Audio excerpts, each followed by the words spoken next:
Transformers 1, I personally saw the movie twice when it came out to theaters in September, and now that it's out on digital and it just got added to Paramount Plus, thoughts and reviews, all feelings, no spoilers. Yes, I know this movie has been out for a while, so it would make sense to talk about all the spoilers in it, but given the fact that this wasn't a really big movie in the box office, I feel like there's probably a lot of people who still haven't seen it, so I'm going to still give you some details about the story to let you know why it's interesting, but I'm not going to give any full reveals just in case you haven't seen it, want to know how I feel, and see if that encourages you to possibly see it yourself. The choice is yours. I can't speak for anybody else. I'm not here to speak for anybody else, but I'm saying for me, this is the type of Transformers movie, live action or animated, I've wanted for a good amount of years. Like if someone were to ask me, Andre, what is your vision of a Transformers movie that you have wanted for a new generation? I would say the opening scene of Bumblebee and this. Just give me that for an hour and a half, 2 hours. I'm good. That's all I need. Then eventually you can go to Earth and be with humans, whatever. The stars of the Transformers. Go figure that a movie about Transformers, starring the Transformers, giving the personalities and attributes to the Transformers, putting the focus on the Transformers in a Transformers movie is something that's actually entertaining to me. What a shock. Good job.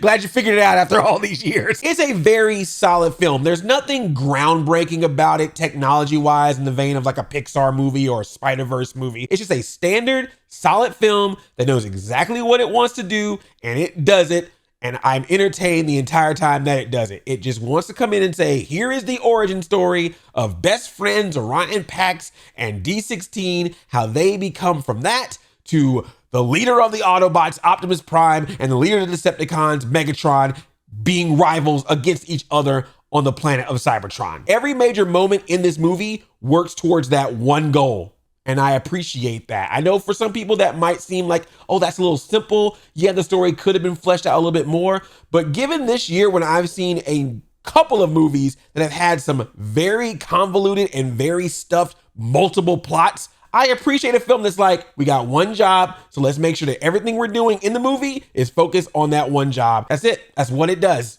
And it does it well, in my opinion. I love the animation in this. It feels like a 90s, 2000s Saturday morning cartoon with bigger money, bigger budget, especially if you grew up in that era of like the early CG cartoons, you know, like Beast Wars, Jimmy Neutron, Ninja Turtles 2012, Reboot, any of that. Imagine if someone said, hey, those shows, here's a bunch of money, go big budget. That's what this movie feels like. And that's why I think I connect to it so well, because it gives me nostalgic energy while being a new movie. The action sequences are really cool. The animation leads to some cool transforming, especially some slow-mo transforming. It's very vibrant, very colorful, very vibrant, very colorful, very demure. Does that make me cool now that I said that? But yeah, it's a big budget Saturday morning cartoon come to life, which is what I would expect from something like Transformers 1. Now, I know there were some concerns, and I had them too after seeing that very first trailer, because it was a very comedic trailer. They put pretty much all the jokes in that trailer. Why did you cut the door? What? No, it was already like that, right? Yes, that's right. Yes.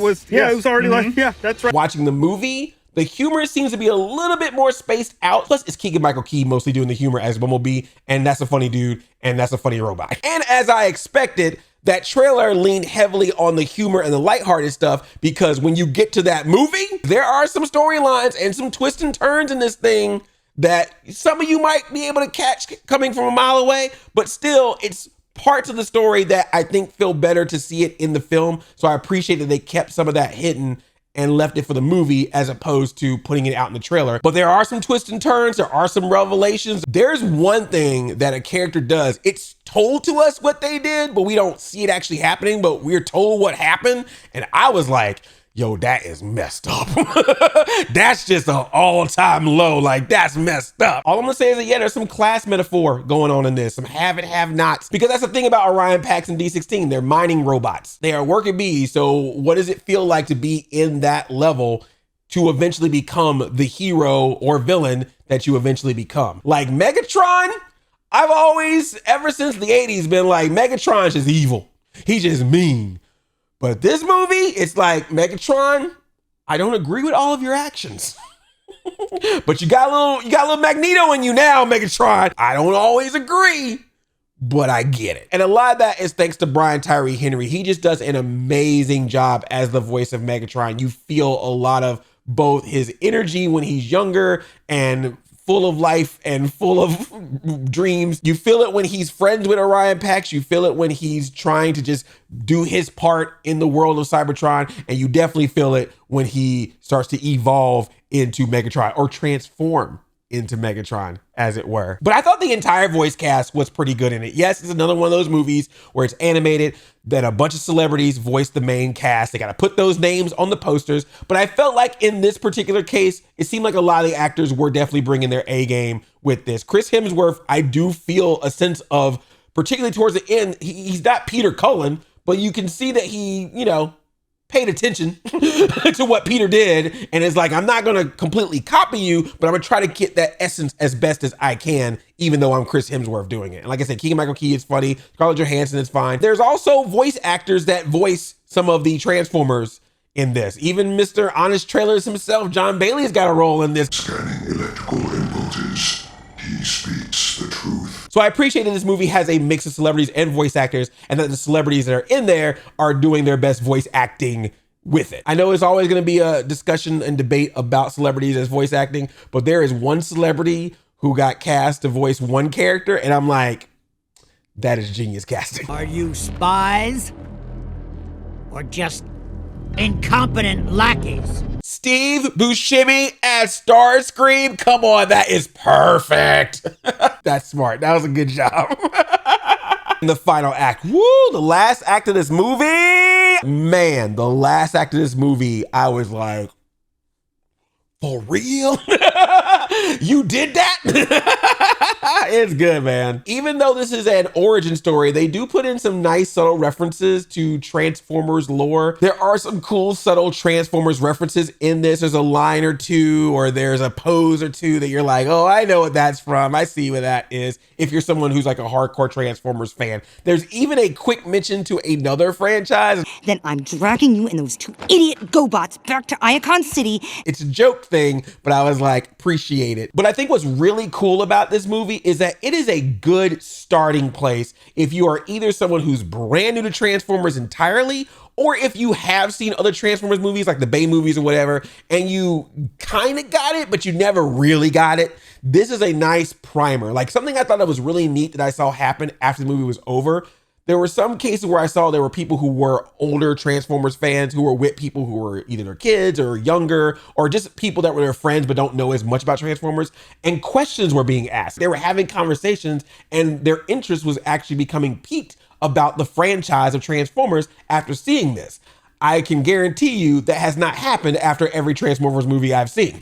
So the fact that this movie got some people who may be a little less knowledgeable of Transformers, and I'm not even sitting here saying I'm the expert. I don't know everything about Transformers. I was asking some questions myself. But I'm just saying, to have those conversations where people are like, this makes me want to know more about this franchise. That's what you always want to do with a movie. Even if it is bare bones simple, a story we've seen time and time again. If it somehow gets people to go, this interests me, I want to know more, that I feel like that's a movie that succeeded. But now addressing the Decepticon in the room, even though I think this movie is good and it got mostly good reviews from critics and audiences, except for a certain website I heard does not seem to be a fan, but you know, everyone's entitled to their own opinion. And unfortunately only made a little over 128 million in the box office, a far cry to the billions of dollars previous live action Bayformer movies have made. And sure, we can sit here all day and try to figure out why. Like, was it the comedic first trailer? Did it come across more like a streaming movie or just for kids? So on and so forth. But at the end of the day, the box office has been fickle all around lately, with the exception being movies that seem like major events. And unfortunately, this one just didn't do that for audiences, which is a shame, because I would like to see more movies like this, mid-tier animated movies with different looks and storytelling, either original or based on past franchises. There is one negative I do have to say about this movie. It has nothing to do with the film. It's before the movie even starts.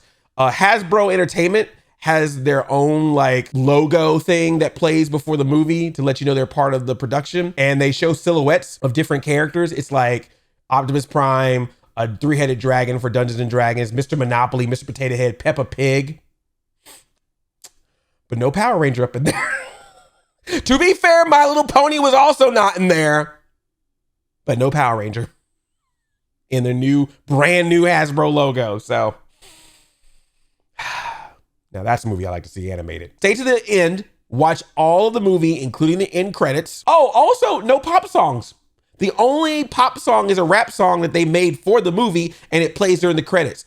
The whole movie is scored, and it's the same person that did the score for the Super Mario Bros. Movie. So it's a good score too. It's like a mix of orchestra, but they also put in like some electronic noises because obviously it's Transformers. They want to make it a little robotic. So there's some electronic in there. There's a little bit of dubstep in one or two scenes, but it's a nice mix, and I thought that was really cool. So yeah, man, I really highly recommend this movie. I know it's probably not gonna be for everybody, but yeah, I really enjoyed this movie. Already seen it twice. I would see it a third time if a friend of mine wanted to see it. And I'm pretty certain I'll watch it again now that it's on Paramount Plus, hoping that it gets new eyeballs on it. I hope the same thing happens if it ever goes to Netflix or even cable. I just hope that this movie has legs. I feel like it can. Because this used to happen a lot in the DVD era, but maybe this can happen now in the streaming era. Movies that weren't really big in the box office when they were on the big screen, but then once they get home, more people get to see them in their homes. They realize how good a movie is, and that word of mouth gets it to have some popularity to possibly lead to future movies or future installments of the franchise. Yeah, man, I really, really dug this movie, and it was just really shocking. It was just really surprising. I knew I was going to see it because it's Transformers, but I did not expect to like it as much as I did, and it really was cool. Like, it's definitely, if I were to ever do any kind of ranking of Transformers movies, it'd be high up there. Pretty high for me. That's me though. That's how I roll. You do you. But I'm glad you listened, and let me know what you think about it. If you plan on seeing it, let me know. If you do see it, let me know what you thought about it. Transformer rollout. I love you like a play cousin of 95,000.